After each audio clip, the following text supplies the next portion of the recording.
we've got a good crowd here, and it'll continue to grow. And we're going to go ahead and get started. Really glad everyone could join us. It's been a couple weeks since we did a webinar session. We were going really steady. In some cases, doing them twice a week. In some cases, doing them once a week. We took a pause for the last week and a half or so. So really good. Glad we could get Ed together. I know Ed and I have been going back and forth for a little while, trying to find a time. And as I've been out there in the market looking for other leaders to join us and do sessions with us, I've just heard Ed's name again and again and again. You got to have Ed on. You got to have Ed on. You got to have Ed on. So welcome, Ed. Good to see you. You hear us okay? I can, and thanks, Mark. I'm glad to be with you. Yeah, we're really excited, and so we'll talk more about kind of the session today. Obviously, our topic today is something really important to everybody in customer success, churn prevention, and how to make breakthroughs. And Ed has prepared a lot of really interesting thoughts on how to make those breakthroughs, and also kind of some of the plateaus that different companies go through and how to break through those. So really excited for our topic. Going to be very interactive. You know, we're going to try to do more of a conversation type format like we've done on several other ones in the past. But before we jump in, I want to just give a quick intro into ClientSuccess for those of you that may not be familiar with us, those of you that may be your first time joining us. If you're not familiar with who we are, what we do, we're a customer success growth platform. And really what that means we do is we're going to help your customer success team manage the entire customer journey. So help you drive better onboarding results, better product adoption, better renewals, better growth, and really focus on driving a really good strategy of, you know, making sure that your customers get a great experience all the way through the journey. We're a leader on G2 in the customer success category. You see there on the slide, and we're really happy. Back, I guess it was June, maybe May now, we won the 2020 Cody Award for the best customer success solution on the market. We were really thrilled about that. And so my call to action to everyone, if you're thinking about improving your customer success, if you're thinking about, you know, what tools, what technologies, what methodologies could we bring in? Of course, glad that you're here today to learn more from the content side and what we're going to be doing with Ed. But if you're looking at some point to employ a platform, employ something that really will help you level up your strategy, your practices, let me know. We're easy to find. We're at clientsuccess.com. Hit us on Twitter. We're at ClientSuccess. Shoot me an email directly. I'm easy to find, Mark with a K, mark at clientsuccess.com. And, you know, look forward to chatting with everyone. And from there, let's switch gears. Let's jump into things with you, Ed. I'm going to stop sharing my screen and turn it over to you to share. And I know while you're pulling yours up, just so everybody knows, we've got, you know, Ed's got a few slides that we'll kind of use to kind of guide the conversation, but maybe, you know, Ed, once you get your slides pulled up, love to just, you know, have you introduce yourself to the audience, tell, you know, everybody a little bit more about your background, and maybe start there. Yeah, and maybe I'll do that just real quick. I've been in business a long time. I got lots of gray hair. I've been in business about 30 years. I've done sales and marketing and operations and quality, and did startups. I was with HP for a number of years, so kind of broad-based experience. And throughout the last 8 years or so, I've been working in customer success, both as a practitioner and also as a consultant. And some people probably know me. I run the Colorado Customer Success Meetup. In fact, we have a meetup tonight. Oh, so no, we have about 1,200 members here in Colorado. So that's a little bit about me. How are you doing the remote? Is that a Zoom session like this? Is that? Yes, unfortunately. Yeah, it's funny that the event we have tonight is one that we had scheduled in March, and literally a couple of days before is when all the lockdowns started happening. So this is the rescheduled virtual version. Yeah.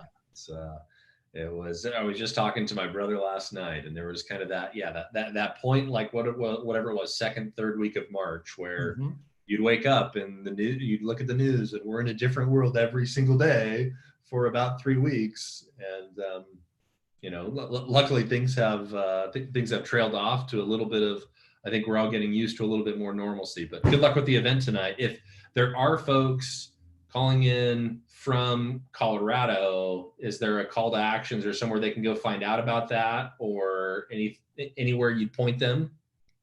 Yeah, I mean, anybody could search under meetup.com. Within 25 miles, I think you got to put a distance in there within 25 miles of Boulder, Colorado.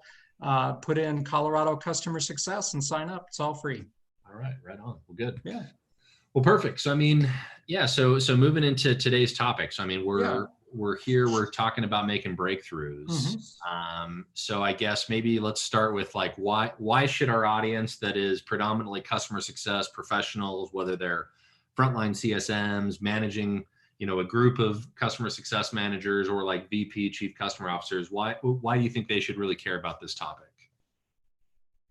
Well, it's interesting. I've stood up a couple of brand new customer success operations, and I've helped some clients do that. And people on the line probably have done that as well. And sure. Mark, I'm sure you've seen that with people you've worked with. And everything. You start a new customer success operation, you're going to see an impact. You'll see churn drop after you implement that. If you have a good, well-run operation, you're going to see an impact. And what typically happens, what I've seen, is right around 30%, something like that, 30% churn improvement when you turn it on and you start getting that practice going.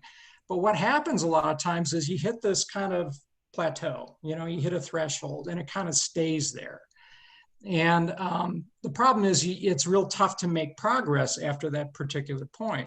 Well, as you've probably heard, I'm sure, Mark, the numbers you've used and a lot of venture capitalists, experts say, what is really good performance when it comes to churn or customer retention? And they typically point to logo churn of 5% or less, or net recurring revenue of 120% or more. And those kinds of companies are the darlings, right? They're growing by leaps and bounds. Sure. They're attracting a lot of investment. They're really going gangbusters. The problem is only about 10% of companies are at that level. And that's according to David Scott runs a survey every year. It's been picked up by KeyBank, and most companies are nowhere close to that. So if you really want to raise the level of performance, increase the valuation of your company, continue to grow it, making a breakthrough really pays off. Sure. Yeah. And, it's been interesting over the last, I'd say 18 to 24 months, you've even seen a transition from, traditionally, and you still see this in a lot of cases where early stage companies will talk about their product market fit. And for forever and ever, the classic kind of product market fit has always been effectively a front end acquisition type product market fit. Can I get either people using my platform? Can I get people paying for it, et cetera? But it's very kind of the top of a sales and marketing funnel. And really what you've started to see what I've seen is this transition to actually product market fit. Yes, you have to be able to acquire people, but you also have to be able to keep them and grow them. And there's only, we all have kind of, some of the darlings of today, the really large successful SaaS companies of today, they were able to go through a world in which they acquired a bunch of companies or a bunch of customers, had really bad retention, but they figured out a way out of it. But, there's only so many people that can tell like the Salesforce story. Today, we're at a higher standard. We're at a different place. So I'm curious, you say that, most companies will implement a customer success platform, or not a platform, but just a practice, and they'll immediately see improvement. Well, at a high level, what are kind of 2 or 3 things that people do? Is it, they just pick up the phone and start talking to their customers? Is it they put a renewal kind of process in place? They start doing health scoring? Like, what are some of those things that people do to get to the initial plateau? Yeah, and it's funny. There's a progression, right? They start off very reactive, and if they start doing things, they'll put in a renewals desk, and they'll say, "Well, geez, we got all these people leaving. Let's get on the phone and see if we can talk them out of it." Right? That's your renewals desk. And then they start saying, "Well, geez, why don't we start, being more proactive? How do we ensure a great onboarding experience? How do we make sure customers get to their goals quickly and they learn to trust us and do those kinds of things and do QBRs and, health scores and manage a really good process? Wonderful. So when you get to that point, yeah, you're going to start seeing, because you're being more proactive, you'll start seeing it come down, but then you kind of hit that threshold.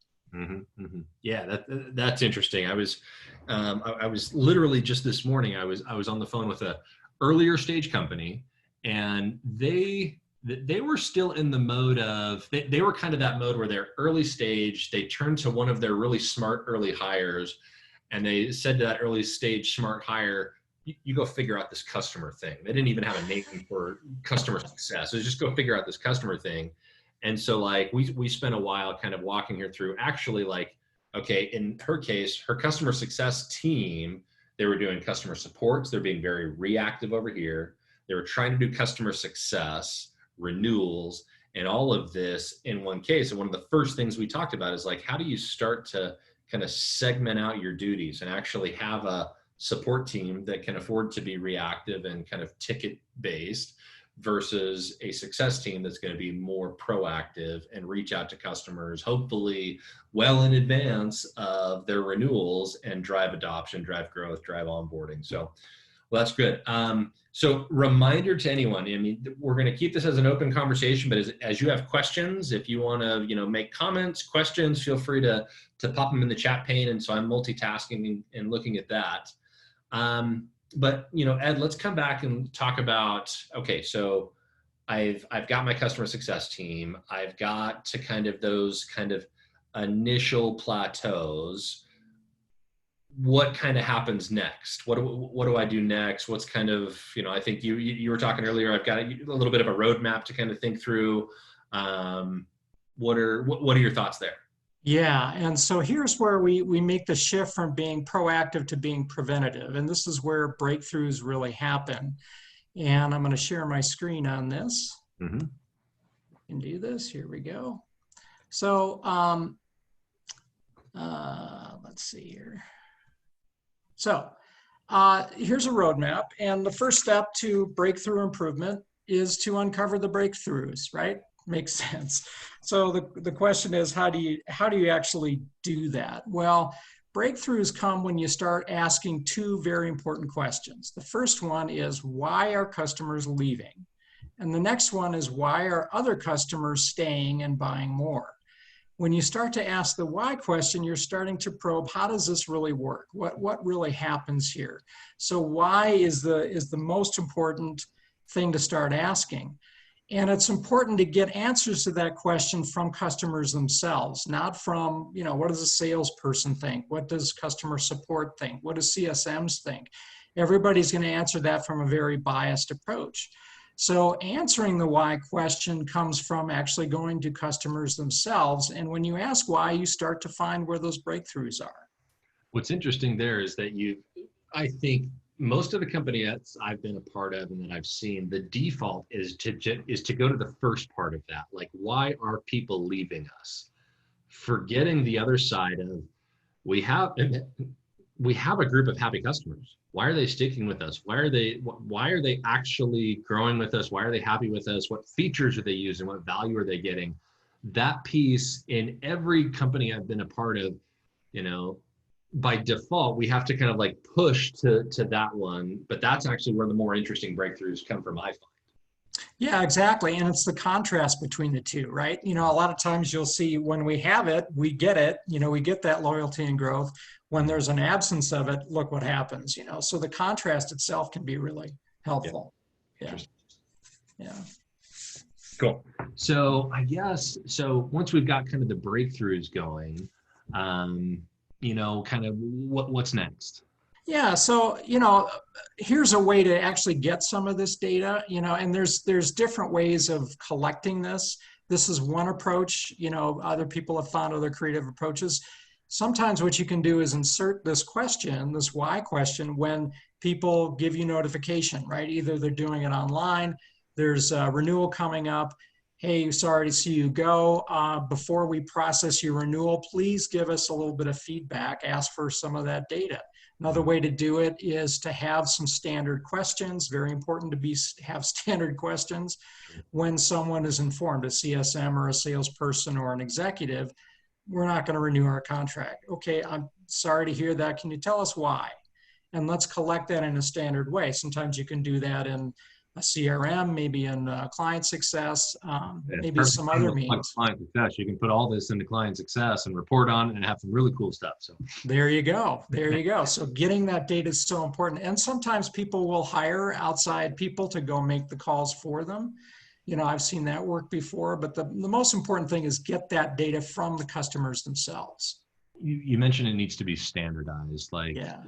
Help me understand your thought process there. Really unpack that a little bit more. Yeah, if you don't have standard data, it's real hard to do analysis, which is actually the next point of this, which is great. We have this data. What do we do with it? This is a real handy tool to try to analyze what's going on, right? And what we're looking at here is something called a Pareto diagram. And what it is, if you look at this, it's basically an ordered histogram. This is frequency, the number of times it comes up, or the number of times people check that box. And these are all the categories. And then over here on the far right side, we have a cumulative percentage, right? So it increases to the right. So this is real handy to get focus. So when you start asking questions like, gee, how much of our customer reasons are attributed to these? So for example, 50%, where's our 50% mark? So over here, we got 50%. These three make up for half of the churn reasons that customers are giving us: bad fit, missing critical features, and so on. What's 80%? Well, we can look at, these 8 factors are the important ones. So Pareto allows you to really focus on this fact of, well, if we were to address these issues, then we're going to see some of those breakthroughs.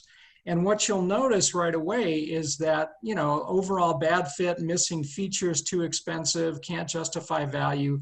Some of these things customer success has some impact on. A lot of it they don't. Typically about 70 to 80% of these churn reasons are, offering related. They're your products and services, how it's priced, how those expectations are being set, what value they're getting, how reliable is it, is there a quality issue, those kinds of things. 10 to 20% is usually relationship, doing business with you, either individually or as a company. Like the product, hate doing business with them. And then there's some smaller fraction, which is all customer stuff. You have no impact on it. It's COVID-19, it's bankruptcy, it's, Lord knows other stuff that is part of it that's always going to be there, right? So this helps you separate out and really focus your attack on the right things to go after and to try to address. And once you have this, now if we have this data, we know what the churn rate is, we know what the economic impact is, we can start to connect the dots. We can start to say, well, because this is how much this reason is costing us in our economics, in our ARR, in our operating costs, things like that. So you bring up a point there where you're exactly right. There's multiple, let's say, kind of buckets of responsibility across the company for each of those buckets. Like if somebody signs on an overall bad fit, we might be able to attribute that to, okay, marketing and sales brought on a quote unquote bad fit customer. We're missing critical features. Okay, maybe that's a product one. Now, I guess the classic kind of dilemma, and I want to kind of share an opinion and kind of get your thoughts on it. There's kind of, I've been hearing a lot of what you just said of, yeah, while, customer success is the retention team, it's actually like customer success is they're the tip of the spear, but retention needs to be an entire company initiative.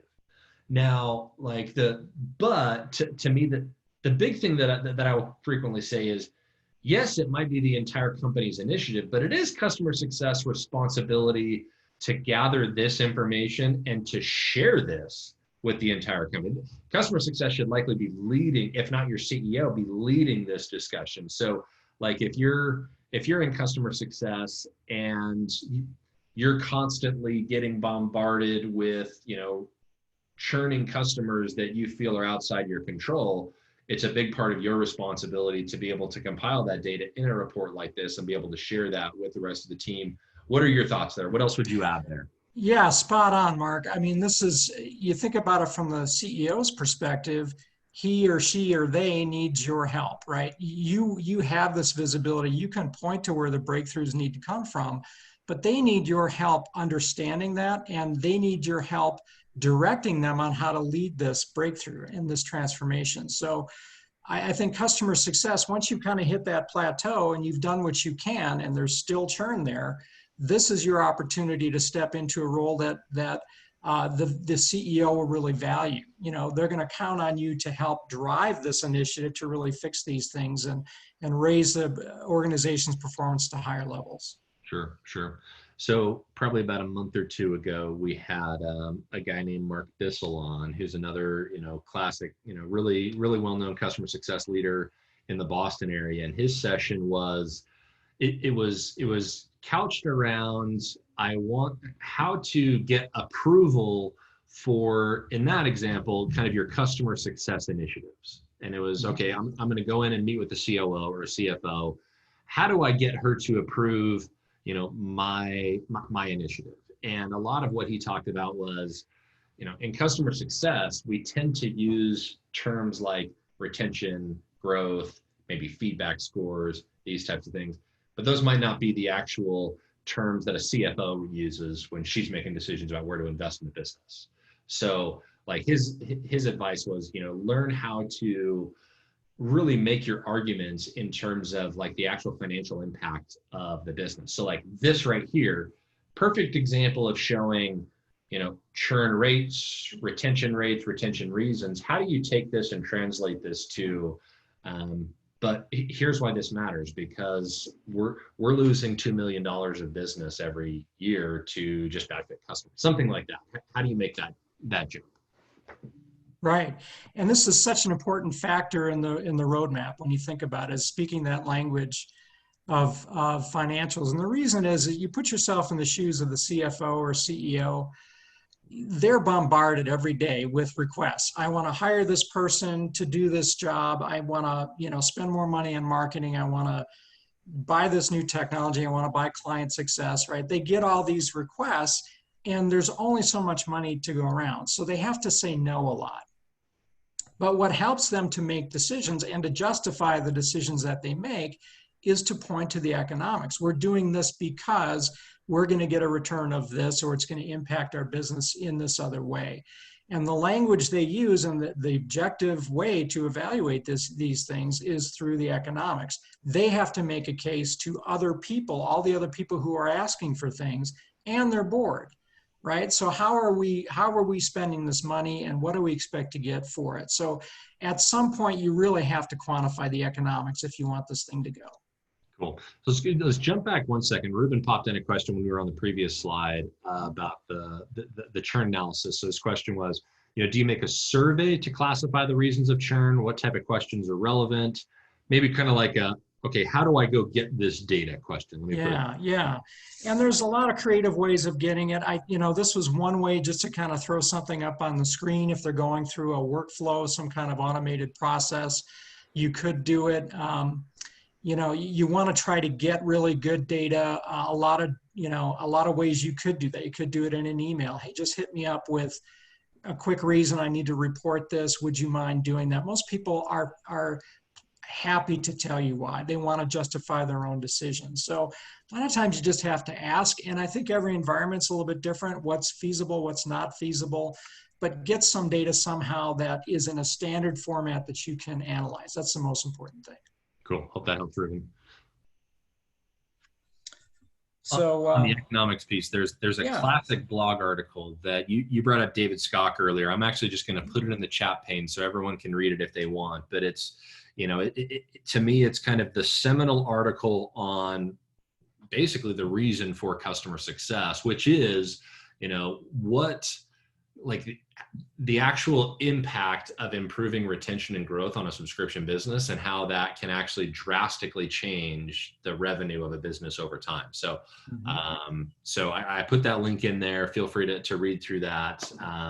If you haven't followed David Skock. He's a classic, really operational venture capitalist. He was early in HubSpot. He was early in a lot of other kind of really cool companies, but really kind of talks a lot about kind of, exactly this, how to quantify the economics of an improvement in retention and those types of things. So keep going though. Sorry. Yeah. So the next thing after you can spell this in terms of money is to get commitment. This is probably the most important piece of this whole thing, is to get the CEO's commitment. And it's because breakthroughs, as you saw, this is across the whole enterprise. This is not just what's happening in customer success. And breakthroughs are not easy, and they're not quick, right? I mean, they take sustained focus, sustained execution. We've all heard the story of Isaac Newton and seeing the apple drop from the tree and, coming up with the law of gravity. Mm-hmm. But that's not how it actually happened. That inspired him, but he went through 20 years of very hard work to then figure that all out, right? So breakthroughs are not easy. They're not quick. They take a lot of focus, a lot of attention, and really good execution. And if you don't have the CEO fully bought off, working on this issue and fully committed to it, then don't move forward, because it's just not going to work. I mean, things are just going to peter out. So getting that CEO's commitment is far and away the most important next step in this whole roadmap. So a few weeks ago, most of you on the call, if you've been following ClientSuccess for the last month or so, you'll know we compiled a survey on the state of customer success. We asked about 50 questions, took you about 20 minutes to complete it. I'm in the process of compiling all that data into a report to share. But one of the questions we asked was, rate 1 to 5, does your CEO get customer success? Understand customer success. And the results were 40% rated 5 out of 5. Absolutely gets it, 100%. Then 30% rated a 4, so still really good. So you could say 70% of, in this example, SaaS CEOs genuinely get it, which is, still pretty alarming, actually. I would say, like, in 2020, 30% of SaaS CEOs, their customer success team is saying, oh, he kind of gets it, or she doesn't quite get it at all. Like that was shocking to me, that it's not 99.9% of SaaS CEOs get customer success. So I thought that was interesting to say. Yeah, that's really indicative. That's interesting. Yeah. Cool. So okay, we've done this work. We've quantified the economics. We've got commitment to take the next step. What next? So now we got to do it, right? Assuming we have the CEO's commitment, they're behind us 100%. You got to execute. And it's so important because again, you've got this very complex problem. It's going to go across the enterprise. If you don't have a plan, you're in trouble, right? It's not just hope. You actually have to have a way of going after it. Sure. And, we've all been in situations, I'm sure you have, Mark. I know I have. You're a company, and, you have your annual planning. You have your offsite. Everybody goes offsite, puts a plan together, gets excited. Everyone's fired up. And then they go back to work, right? And nothing happens, right?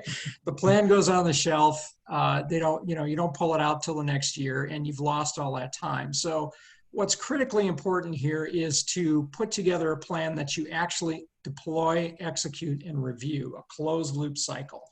And there's a lot of ways to do this. I actually have a personal, very strong feeling about one that I've been using for many years called Hoshin. Okay. Tell me more about that. Never heard of that. Yeah, so Hoshin is Japanese. I'm speaking a little Japanese for you. Yep. So Japanese, Hoshinkanri is a method that's been around since 1968. Hoshinkanri is actually Japanese literally for a bright, shiny needle.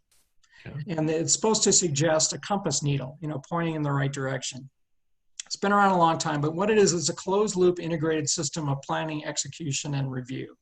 And what you do is you take a complex business problem and you chunk it down into smaller pieces, and you deploy it through the organization, and you execute it, and you have a regular review cycle. So what this does is it allows very big, complex problems to be broken down and executed by the organization, across the organization. And because of this review cycle, you get accountability, you get learning, you have metrics that tie to that. It drives this whole improvement engine, and it's wonderful for making breakthroughs. It's an enterprise-wide way of executing all of this. So, and it's been used for many, many years. You see some of the brands here. We use it at HP. It's astounding how back then in the day, this enormous company could make really big breakthroughs in certain areas. Interesting. So are there, like, if I want to learn more about it, do I just Google it, or is there a specific like book or literature or somebody I should follow that if I want to learn more about it? Yeah, there's a ton of stuff on the internet about this. I have, as we get to the last slide, I've got some handy links too, but it's been around a long time, and it's very powerful and very effective. Yeah. It's interesting because there's lots of different, let's call them kind of execution methodologies. You know, I've been at different companies. We've used things like there's a term that you hear thrown around called the entrepreneur's operating system, and it's a fairly well-known one. I read a book recently. I've got it on my shelf over here called the 12-week year. There was something we've used a lot here at ClientSuccess. There's a pretty well-known author named Patrick Lencioni who wrote a book called The Advantage. And in that, what's interesting is I read through all of these different, let's call them like execution manuals. There's probably like 80% of, what you just said. Let's create a plan, let's execute the plan, and then let's set up some type of review. And then there's kind of nuances around that. Do you have meetings on Monday or Thursday or that? And I think that stuff is less important. But that idea of, yes, have a regular planning, work, review cycle. I think all of us, if we're not, doing something around that, we can all benefit from that for sure. Yeah, it's all about closing loop, and it's less important, which method you choose, but have a method, right? Yeah, and that's exactly it. That's exactly it. Have a method, have something that you stick to. I always say to people that are kind of, having the diet and exercise bandwagon, they all work, right? Like running a marathon, you'll get in shape doing that. You do P90X, you do CrossFit, you just got to choose one and stick with it. You can't do, one and then forget about it. But anyway, cool. What's next? Well, once you have the structure, we can break things down to smaller pieces. Well, you got to execute the pieces really well. So that's kind of the next piece of this is continuous improvement. How are we going to manage these projects? Again, same thing. Pick something, get some formal discipline, whether it's agile, it's lean, it's Kaizen, it's PDCA. There's a lot of different models out there. One I prefer is something called Six Sigma, which has been around for a very long time. I've heard the name 1,000 times, but I can't really tell you what it is. Tell me more. Yeah, so let me get into that. So Six Sigma has been around since the 80s, and it's the most popular way of doing continuous improvement projects. And these days it includes a lean component to it. So it's been around a long time, and there's phases of improvement. And the Six Sigma phases, there's 5 called DMAIC, which stands for Define, Measure, Analyze, Improve, and Control. So these are the 5 phases of an improvement cycle, and it's a continuous cycle. So the first one, define, is to identify the problem. And I've been guilty of this, and you've probably seen this many times. People go rush at something and they do something, but they're not even really sure what the problem is. And they have to take a step back. The D phase in Six Sigma is all about what is the problem, who's impacted by it, how much is this costing us, what's required, give us the context. A lot of times the D stage is selection of which projects you're going to do. As we cascaded and broke down this problem, well, which do you handle first and why? So the D phase is very important just to get consensus on what is the problem we're trying to solve here? What do we need to solve that problem? And now let's launch a project to go after it. So very first step. The next one is measure, get a baseline. And surprisingly, people skip this one all the time as well. They rush into a problem, try to solve it, hey, problem, solution, but they don't know where they started and they don't know if they've actually solved the problem. If you have a baseline, now you got a means of comparison, right? Did I solve the problem? How much of the problem did I solve? What do I still have to solve in this problem? And if you don't take the before reading, right? then you don't know if you solved that problem. Sure. So this is an important step that's often overlooked. I was literally having this discussion with one of my marketing team members the other day. Like, we just went through this kind of whole project to revamp some of our marketing automation stuff. And he asked the question after we'd already launched it, okay, what does success look like here? And I was like, oh, I totally screwed this up. So now we're kind of going a little bit backwards, trying to get the control group. But yeah, this would have been helpful for me 4 weeks ago. And it happens all the time, and we're all guilty of it. You know, this is why you need the discipline, is to slow things down. Let's do this one step at a time, so we don't have to do the whole thing over again, right? Next level is analyze, which is to get at the root causes. So the idea here is that we don't want to treat symptoms. We want to go after the causes. If we treat the symptoms, then it's just going to pop up again, and we got to keep trying to fix it. It's whack-a-mole, right? If we go after the source, if we go at the root cause and we fix it once and for all, we get the benefit all at once, and then we can move on to the next problem, right?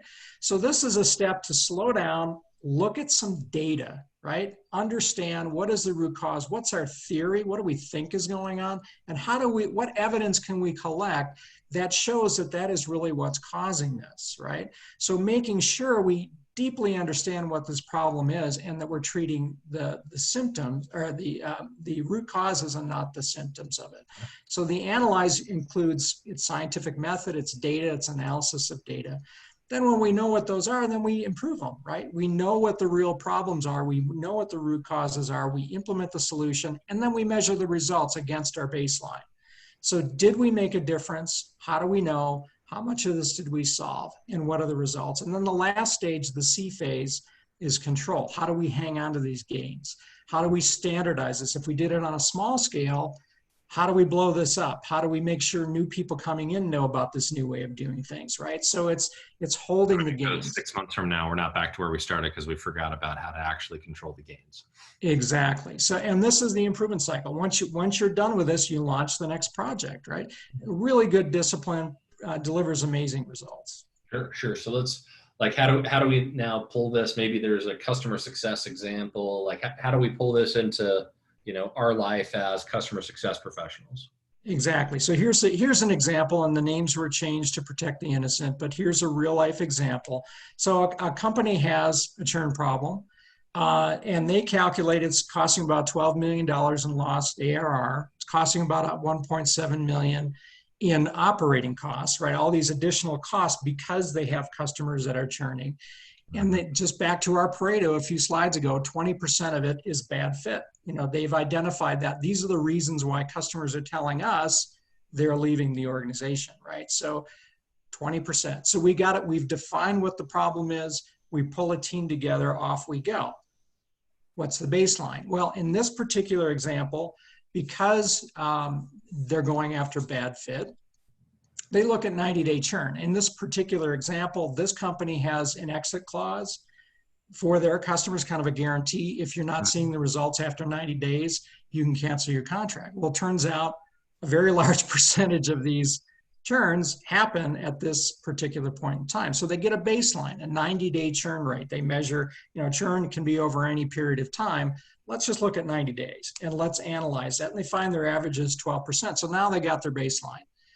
Okay, so now let's drill a little bit deeper. What's causing that? Why are these customers leaving 12.5%? Well, they analyze this. About 70% of these bad fit issues are really pertaining to a particular segment. That's interesting. They conduct 5 why analysis, which I'm sure you've heard of before, Mark. Sure, yeah.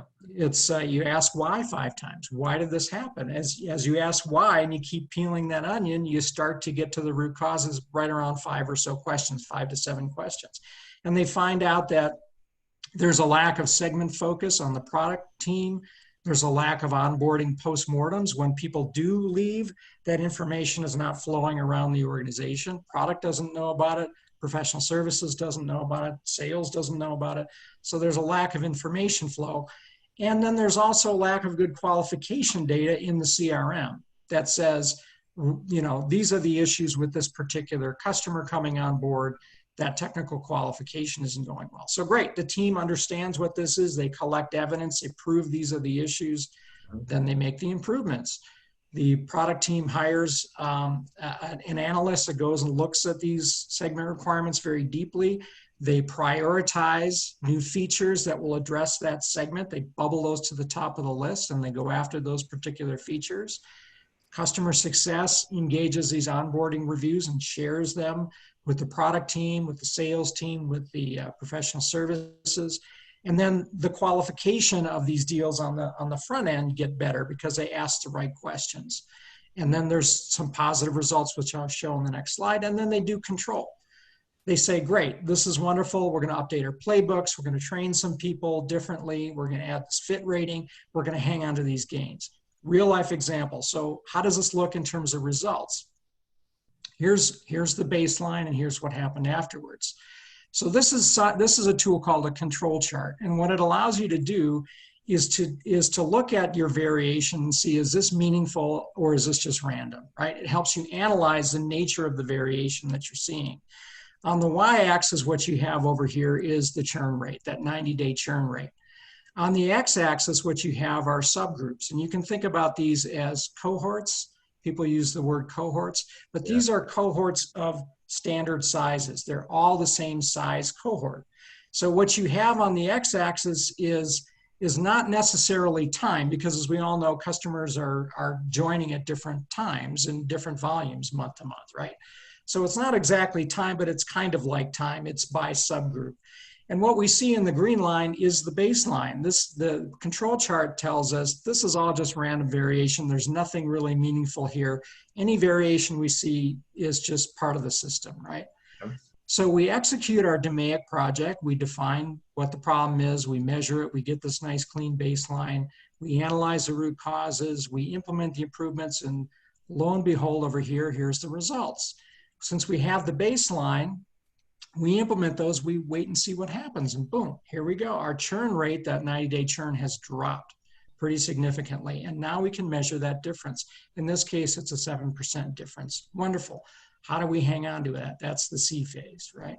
So this is how you make breakthroughs, is this continuous improvement idea that we attack a high Pareto item, we apply a continuous improvement project, and we make an improvement and we can prove we made the improvement. And then we just keep doing it, right? We just keep working those problems. And guess what? Over time, you're at those world-class levels. This is exactly how this works. I mean, this is fantastic. And I look at this and I say, yeah, I mean, every company I've been a part of could definitely benefit from more of this, right? This, especially kind of this idea of, define, just kind of going through the entire process. The first thing that comes to mind for me, and I bet one of the first questions, if I look at the chat pane, is going to be something around, okay, while this looks fantastic, like what's the first one or two steps I should take? Let's say I'm, frontline CSM. Let's say I'm, somebody in customer success. How do I get buy-in to something like this? Because this might be something that customer success might start this conversation, but a lot of that improvement, you talked about hiring an analyst, focusing on different, parts of the product. Like that's something that like the entire company needs to be bought into. So, you really need kind of C-level sponsorship, ownership of it. So kind of help me if I were in, those shoes, like help me think through, coach me maybe to kind of get through to, driving this type of change. Yeah, and it's what we've talked about are the mechanics of this, right? And you raise a good point, which is how do you manage the change? And this is something that people again overlook quite a bit, is that you can change your process, you can change your technology, you can swap out your old customer success platform and bring in client success, and you can do all those kinds of things. The issue is people resist change and people don't understand the change, and you have to lead them through that change, right? So change management is somebody whose vested interest is in the status quo. Exactly. I was talking exactly. to someone the other day that said, oh, we want to bring in a customer success platform, and we started uncovering, tell me about what you're doing right now. I was like, oh, well, there's this guy who's been with the company for 15 years and his entire job is, building the status quo. Like, how are you going to have that conversation? Let's stop the the software conversation, how are you going to have that conversation? Yeah, and exactly. And everybody has those challenges and those issues, which is why that CEO commitment is so important, because that person can uncover, it can help you overcome that friction in the organization if they are coached the right way, if they understand what's important. I'm a certified change management professional there, and there's a lot of practices out there that do this. I am ProSci certified, and ProSci is a company that teaches this method. Okay. And they have a 5-level, 5-stage process called ADKAR, which stands for awareness, desire, knowledge, ability, and reinforcement. So the first 2 stages in change is awareness and desire. If you don't get people's awareness of, we have a problem here, and here's what it is, people need to know what the problem is, and they also have to have desire to change it. And if you don't have those 2 nailed, the rest of it doesn't happen, because people aren't motivated to change anything, right? And if you have, and part of this is you're going to have people who never change, who are going to dig in their heels and never go anywhere, and you need to deal with that. What you want to get is enough people that are making the change that it's meaningful, right? That enough people have adjusted their behavior and they've done something new. And this starts at the top. It has to start at the top. And you have to manage all this stuff in parallel, right? So these are known methods. All we got to do as customer success professionals is understand this and apply it, and you can get these breakthroughs. Gotcha. Okay, cool.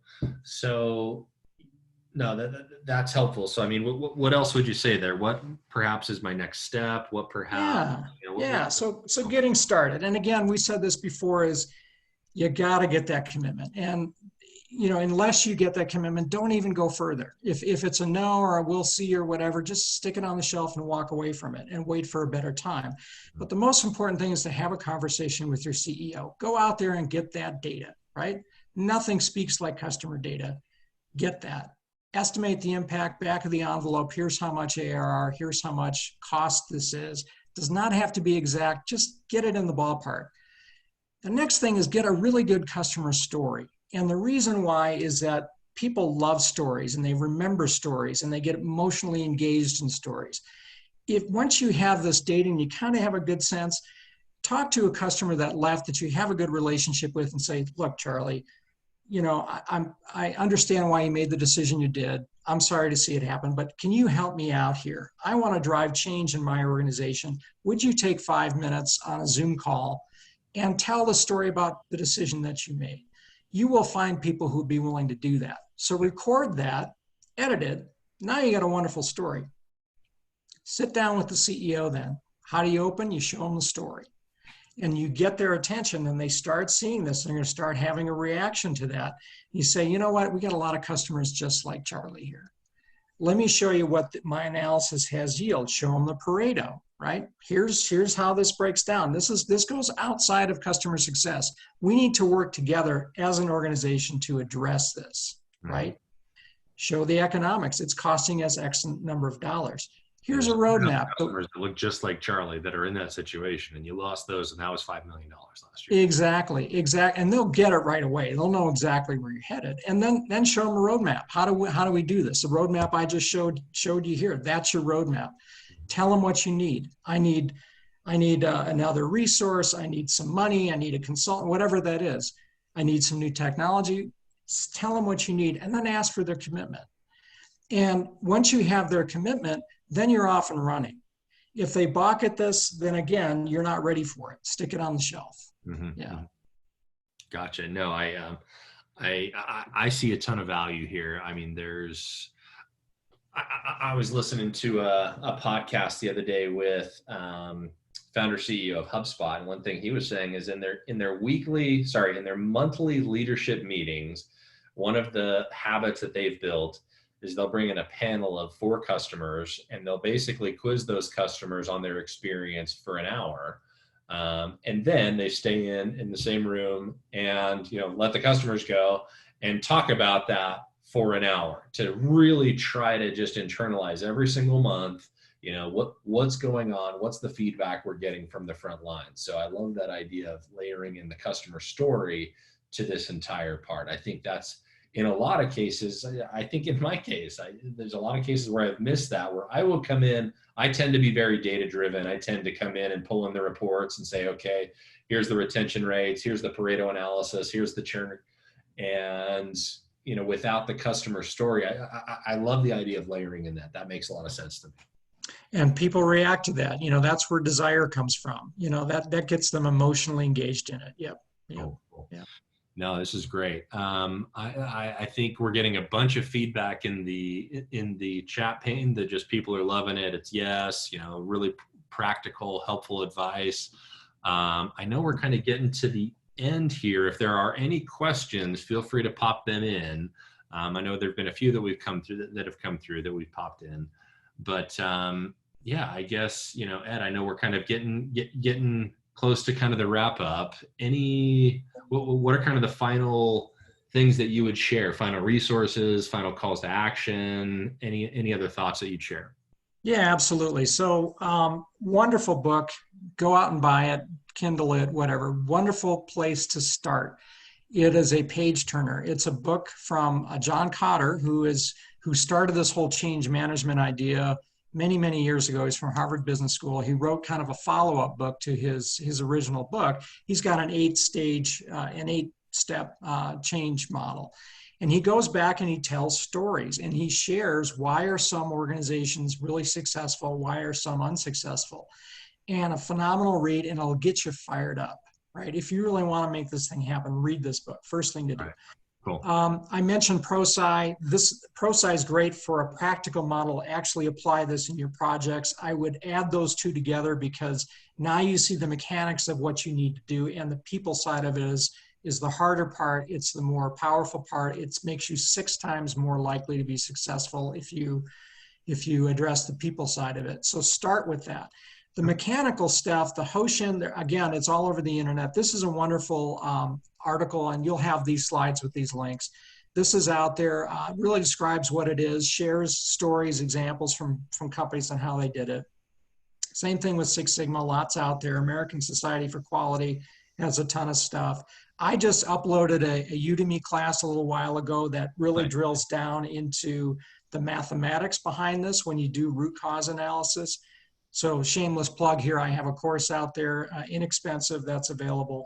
And then hit me up, send me an email, you connect to me on LinkedIn. I'm always open for a conversation if you want to kick around some ideas, no charge. Give me a call, let's talk about it. Right on, cool. No, this is fantastic. I've got a bunch of questions on whether we'll be kind of sharing the recording and the slides. And yeah, we have the recording, we have the slides.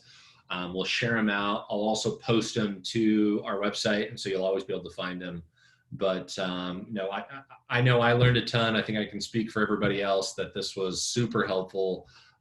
Really, fired me up to drive change. I think that's that's the main thing I'm taking from this is like real tactical steps on how to drive initiatives, drive change. Really helpful. Really appreciate you taking the time. Any final words you want to share with everybody before we wrap up? No, I think it was a lot of fun. Thanks for the opportunity, Mark. Thanks for everything you do. And I appreciate the chance to talk to everybody. Cool. Awesome. Really appreciate it. And we'll leave it there. Hope everybody has a great day. And we've got a few more sessions coming up. Keep an eye on your emails. We'll send out more notes over the next few weeks. But thanks again, Ed, and we'll chat soon.